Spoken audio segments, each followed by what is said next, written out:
नमस्कार. आपल्या दररोजच्या जीवनाची सुरुवात आणि शेवट आणि ह्यामधला जो अंतर आलाय, तो संख्यांच्या विना कल्पना करणे देखील अशक्य आहे. दररोजच्या जीवनातील प्रत्येक घडामोडीमध्ये कुठली ना कुठल्या प्रकारची संख्या ही अंतर्गत आहे, म्हणजे इन्व्हॉल्व झालेलीच आहे. 0 ते 9 या संख्यांचे आपल्या आयुष्यामध्ये एक वेगळेच महत्त्व आहे. खरं तर जन्मल्यापासून मरेपर्यंत संख्या ह्या आपल्या आयुष्याचा अविभाज्य भाग राहतात. त्यातही काही संख्या आपल्या आयुष्यात आपल्या आपल्या प्रत्येक व्यक्तीसाठी ह्या एक विशेष असतात. जसे की आपला वाढदिवस किंवा आपल्या लग्नाचा वाढदिवस. ज्या दिवशी आपल्याला मूल झालं, आपण आई-वडील झालो, तो दिवस, ती तारीख. अशा प्रकारे अनेक संख्या या आपल्या आयुष्याशी विशेष रूपाने निगडीत असतात, संबंधित असतात. त्या तारखांचा, त्या संख्यांचा आणि आपल्या आयुष्याचा एक वेगळा असा विशिष्ट संबंध असतो. त्या संबंधाचं जे शास्त्र आहे, त्याला आपण संख्या ज्योतिषशास्त्र असं म्हणूयात. तर आज आपण आपल्या आयुष्यातील आर्थिक स्थिती किंवा धन, संपत्ती, पैसा यांची परिस्थिती आणि संख्या यांचा संबंध कशाप्रकारे आहे, तो संख्या ज्योतिषशास्त्राच्या माध्यमातून जाणून घ्यायचा प्रयत्न करूयात. तर आज आपला विषय राहील संख्या ज्योतिषशास्त्र आणि धन, संपत्ती किंवा पैसा याचे महत्त्व. तर त्याआधी आपणास आपला मूलांक हा माहीत असणे आवश्यक आहे. तर आता मूलांक म्हणजे नेमकं काय? तर थोडक्यामध्ये मूलांक म्हणजे आपल्या जन्मतारखेची एकांकी बेरीज. उदाहरणार्थ, जर तुमची जन्मतारीख 15 एप्रिल 2003 अशी असेल, तर 15 ही तारीख घेतल्यानंतर त्यामध्ये 1 आणि 5 ह्या संख्या येतात. त्यांची बेरीज येते 6. 1 अधिक 5 6 म्हणजे तुमचा मूलांक झाला 6. तर जी व्यक्ती 15 तारखेला जन्मलेली आहे, तिचा मूलांक झाला 6. या प्रकारे दुसरं एक उदाहरण घेऊयात. उदाहरणार्थ, तुमची जन्मतारीख जर 29 ऑगस्ट 1995 अशी असेल, तर यामध्ये 29 ही तारीख आली, ज्याच्यामध्ये 2 आणि 9 अशा संख्या आहेत. तर त्यांची बेरीज केल्यावर होते 2 अधिक 9 11. पण पुन्हा 2 अंकी संख्या आल्यामुळे त्याची आपण बेरीज करूयात, म्हणजे 1 अधिक 1 अशी 2. तर मूलांक आला 2.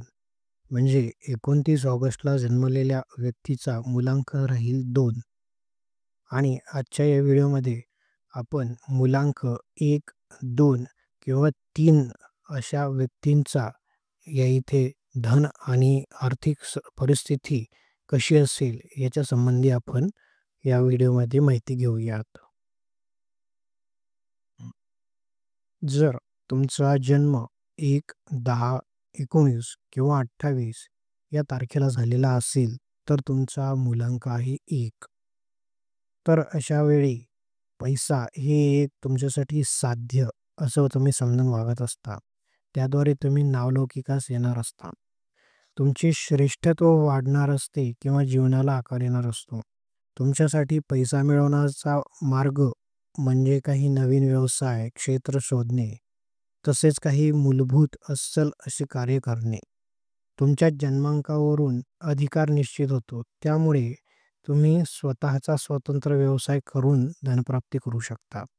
स्वतः पुढाकार घेणे आणि आपल्या आवाक्यात सर्व ठेवणे हे धंदा करतानाचे मुख्य सूत्र तुम्हाला ध्यानात ठेवावे लागणार आहे.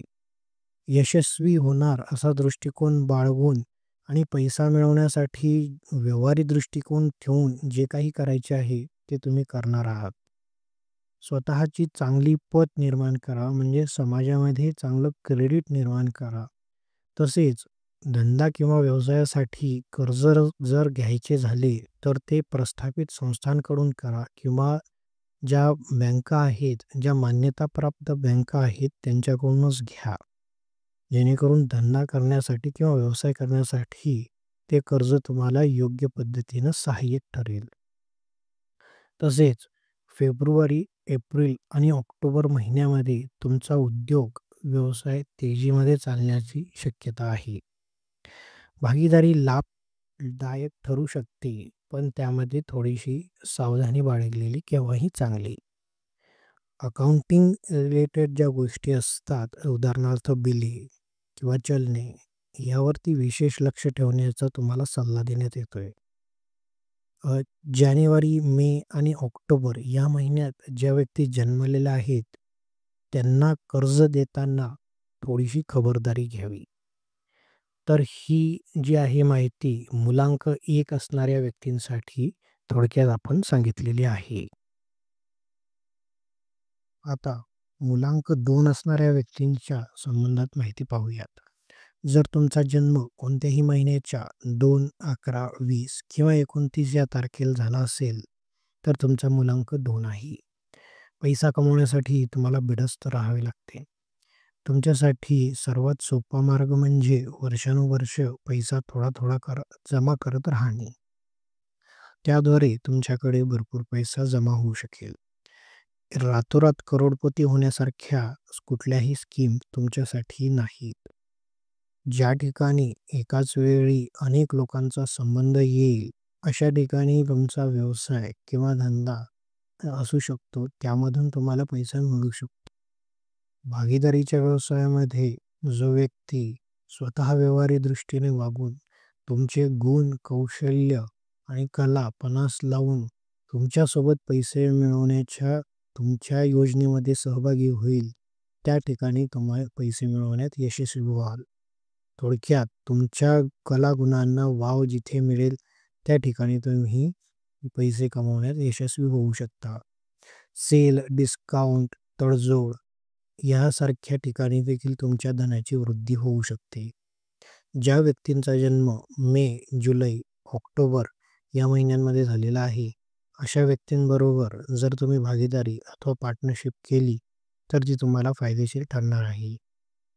एक मात्र लक्षात घ्या, ज्या व्यक्ती जानेवारी, एप्रिल, नोव्हेंबर या महिन्यात जन्मलेल्या आहेत, त्यांना उधार उसने देऊ नका. ते निश्चितच फायदेशीर ठरणार नाही. आता पाहूयात मुलांक 3 असणाऱ्या व्यक्तींसंबंधातील माहिती. तर ज्या व्यक्तींचा जन्म कोणत्याही महिन्याच्या 3, 12, 21 किंवा 30 या तारखेला झालेला आहे, त्या व्यक्तींचा मुलांक आहे 3. त्या व्यक्ती विशेषतः आजच्या काळात म्हणजे वर्तमान काळात जगण्याचा प्रयत्न करतात. पण त्याचाच दुसरा अर्थ असा आहे, की त्यांच्याकडे बचत आणि इतर मालमत्ता जी आहे, ती थोडीशी कमी प्रमाणात पाहावयास मिळते. त्यामुळे पैसा हा केंद्रस्थानी ठेवून जर तुम्ही तुमच्या करिअरमध्ये किंवा व्यवसायामध्ये वाटचाल केली, तर ती तुमच्या भविष्यासाठी नक्कीच प्रगतीची ठरेल. तुम्ही जेवढे जास्त महत्त्वाकांक्षी असाल, तेवढे जास्त यशस्वी व्हाल. पैसा मिळवण्यासोबतच तुमचा मान-सन्मान, हुद्दा या गोष्टींचाही तुम्ही नेहमी विचार करता. कर्ज मिळवताना कमी व्याजदराचे अनेक पर्याय शोधून ठेवा, जेणेकरून व्यवसाय किंवा उद्योगामध्ये अशा पर्यायांचा तुम्ही योग्य पद्धतीने वापर करू शकता. जमल्यास आपल्या बिलांचे पेमेंट त्वरित करा. त्याने तुम्हाला होणाऱ्या व्यवहारामध्ये खूप फायदा होऊ शकतो. पैशांसंबंधीतील गोष्टी किंवा व्यवहार हे मार्च, मे आणि ऑक्टोबर या काळामध्ये जमून येण्याची शक्यता आहे. तसेच ज्यांचा जन्म फेब्रुवारी, जून, ऑगस्ट आणि सप्टेंबर या महिन्यात झालेला आहे, अशा व्यक्तींसोबत पैशाचे व्यवहार करताना थोडी सावधगिरी बाळगा. तर ही होती मुलांक 1, 2 आणि 3 व्यक्तींच्या आयुष्यातील आर्थिक परिस्थिती संबंधीतील माहिती. उर्वरित मुलांकांसंबंधीची आर्थिक परिस्थितीची माहिती आपण पुढच्या व्हिडिओमध्ये जाणून घेऊयात. या व्हिडिओमध्ये इथेच थांबूयात. व्हिडिओ बघितल्याबद्दल धन्यवाद.